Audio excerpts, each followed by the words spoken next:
बिस्मिल्लाहिर्रहमानिर्रहीम। अस्सलाम वालेकुम नाजरीन, ताज़ा तरीन ब्रेकिंग न्यूज़ खेल के मैदान से लेकर आपकी खिदमत में हाजिर हुए हैं। तफसील से बताने से पहले तमाम दोस्तों से गुजारिश है कि हमारे चैनल को सब्सक्राइब कर दें और बेल आइकन को भी साथ में दबा दें। आइए आप लोगों को हम पाकिस्तानी स्क्वाड के बारे में मुकम्मल तफसील से बताते हैं।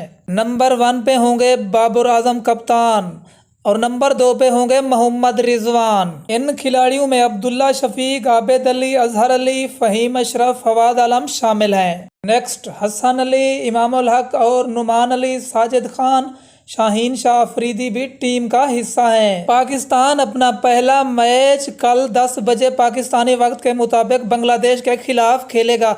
2 टेस्ट मैच खेले जाएंगे। ये मैच बंगाल स्टेडियम ढाका में खेला जाएगा। तमाम दोस्तों से गुजारिश है कि हमारे चैनल को सब्सक्राइब कर दें और बेल आइकन को दबा दें। आज की वीडियो इतना ही काफ़ी, हमें दीजिए इजाज़त। आप लोगों का रहे अल्लाह नेगेबान।